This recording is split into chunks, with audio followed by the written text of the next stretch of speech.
केशवपुर गांव में अधिकतर लोग खेती करने वाले ही थे। पूरे गांव में सिर्फ 2 ही कुएं थे जिनसे लोगों को पानी मिलता था। कुछ समय बाद गांव का एक कुआं पूरी तरह सूख गया। अब पूरे गांव के लोगों को पानी की ज़रूरत के लिए एक ही कुएं पर निर्भर थे। दूसरे कुएं से पानी भरते भरते लोग को लगा कि कुएं में कोई भूत रहता है। जब गांव के किसान कुएं से पानी भरते थे तो उन्हें अजीब सी आवाज़ें सुनाई देती थी। खेती करने वाले पुरुषों की पत्नियां तो डर के मारे कुएं से आसपास भी नहीं आती थी। धीरे धीरे पूरे गांव में बात फैल गई कि कुआं भूतिया है। अब रात के समय कोई भी कुएं के पास नहीं जाता था।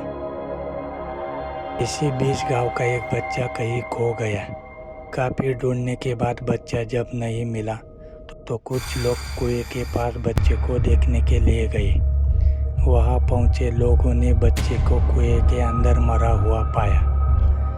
अब एक तो कुएं का पानी खराब हो गया और दूसरा बच्चा कैसे मरा, इसको लेकर गांव के सभी किसान परेशान हो गए। सबने एक दिन मिलकर नया कुआं खोदने की सोची।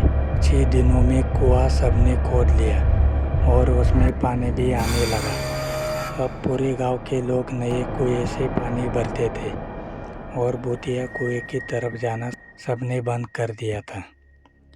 बड़े लोग तो समझदार थे, इसलिए कुएं के आसपास नहीं जाते थे, लेकिन बच्चे वहां अक्सर खेलने के लिए पहुंच जाते थे। एक दिन 4-5 बच्चे भूतिया कुएं के पास खेल रहे थे। तभी एक बच्चा कुएं में गिर गया। उसके चीखने की आवाज़ सुनकर पूरे गांव वाले दौड़ते हुए भूतिया कुएं के पास पहुंचे। उन्होंने कुएं के अंदर देखा तो बच्चा मरा हुआ दिखा। सबने उस बच्चे के साथ खेल रहे दूसरे बच्चों को पूछा, आखिर क्या हुआ था? बच्चों ने कहा, वो खेलते खेलते पानी को देखने गया और अचानक कुएं में गिर पड़ा। इस हादसे के बाद गांव वालों ने तुरंत एक तांत्रिक को जाकर कुएं के पास बुलाया। वहां पहुंचकर तांत्रिक ने बहुत सारे मंत्र पढ़े, जिसे सुनकर भूत सबके सामने आ गया।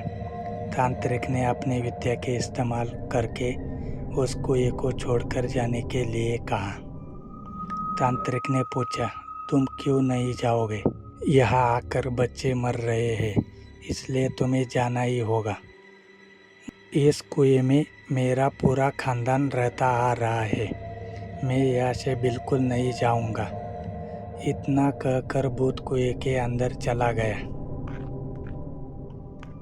अब तांत्रिक ने गांव के लोगों से कहा, इस कुएं के मुंह को ढक दो, ऐसा करने से किसी तरह के हादसे नहीं होंगे। यह सुनते ही गांव के मुखिया ने तुरंत काम शुरू करवा दिया। दूसरे दिन कुएं में मुंह पर जाली डालकर पूरी तरह से रेत और सीमेंट से पक्का ढक्कन बना दिया। सारे गांव वाले खुशी खुशी रहने लगे। उस दिन के बाद गांव में ऐसी किसी तरह की घटना नहीं हुई और भूतिया कुएं के डर से लोग मुक्त हो गए।